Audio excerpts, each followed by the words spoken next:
Hey, welcome back to my channel. It's Matt Ward, the Offbeat Agent, and today we are going to be talking about 502 loans or USDA Rural Development Loans. First, what exactly is a USDA Rural Development Loan? The USDA Section 502 Direct Loan Program is a government-backed mortgage assistance program offered by the United States Department of Agriculture, the USDA, to help low-income or very low-income individuals or families in rural areas achieve homeownership. The program aims to improve the quality of life for rural Americans by making homeownership more affordable and accessible. There are some distinct advantages of using a USDA Rural Development Loan, including a lower interest rate than most other loan products, lower mortgage insurance, no down payment, and the ability to use it for residential single-family or residential multifamily. All right, we're here on the USDA eligibility page, and this is what you can find if you Google USDA Rural Development Loan or USDA 502 Direct Loan Program. You'll get to this website. This allows you to search the geographic boundaries of where you would be able to borrow and use a USDA loan. So since I'm in Ohio, I'm going to go directly to Ohio. And you can see as we get to Ohio, the main urban centers of Cincinnati, Dayton, Columbus, Akron, Cleveland, they are all a different color. That means they are not in an eligible area for a USDA loan. You can look all the way up here. We got Toledo. They've excluded Bowling Green. Sandusky, Ohio is excluded. Pretty much the entire coast near Cleveland and the Cleveland metropolitan area largely is not included.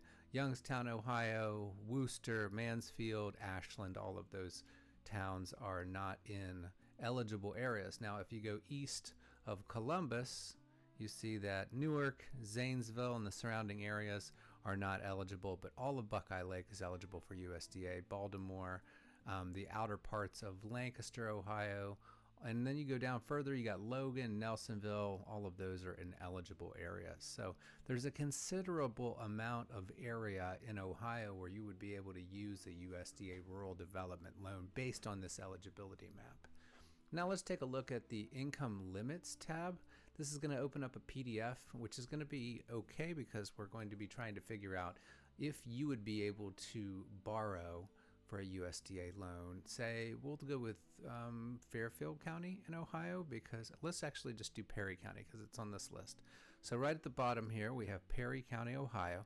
It's different from county to county what the income limits are. So we're going to say that you have two persons in your household, and it looks like the we have two person right here. If you scroll down to the bottom here, very low income, $39,000. The mid-income guaranteed loan looks like up to $110,000 for two people in Perry County, Ohio.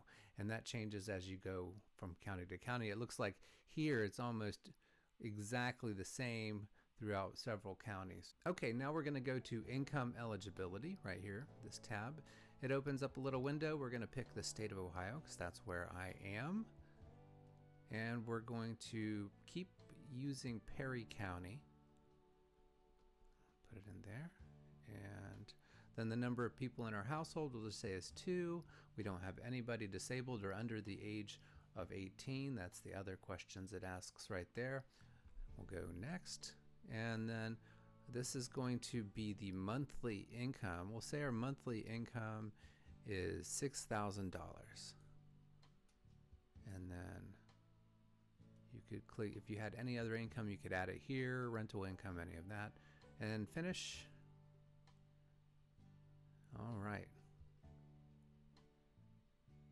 It says annual household income, $72,000. The amount guaranteed by the maximum adjusted household income allowed is $110,650, so we're under that. All right. And this basically says, yes, you are indeed eligible with an income of $75,000, because it looks like in Perry County, you could have up to $110,650 as your income. So what are some of the requirements of a USDA Rural Development Loan? So here are some of them. It needs to be accessible. You need to be able to get to the property directly. There can't be a house blocking it or something of that nature. It must have functional heating, cooling, and electrical systems. It can't be something that's only heated by a fire. It would need to have either baseboard heat or some type of regular electric or other type of heating, propane or something like that. Needs to be structurally sound, so no foundation issues. Needs to be adequate roofing. This is kind of a given. Most loans require that a house have roofing and no leaks in that roof. You must have adequate water supply and plumbing. You need to have either a functional septic system or city sewer. You need to have a functioning well, which would be tested as well for bacteria as part of the loan, and you would also need a septic inspection as part of this loan. And you need public water that is also tested for bacteria. And you also need to have all functional doors and windows. They need to open, they need to close, and they can't be broken. There's also other littler items that you may not see on this list that include peeling paint. USDA can't have peeling paint on the outside of the property, specifically if the property is built before 1978 because of the possibility of lead paint, and that is a restriction that they have. And other than that, it is not abnormal to have some of these items come up on an appraisal. If there's issues with the structure, or if there's issues with the window not functioning or something like that, it is possible for an appraiser to call those things out, and those things do need to be repaired before a property can be closed on. And here's some interesting information from Neighbors Bank's website, which gives you an idea of what credit scores are required for USDA loans, conventional loans, FHA, and VA loans. Not gonna lie, I forgot to turn my ring light on for those last few clips.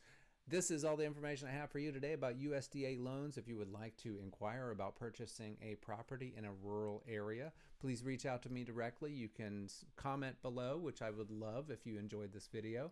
And share this video, subscribe to the channel, and you can reach out directly to me. My contact information is in the comments or in the description. It's somewhere here, and I'll see you next time.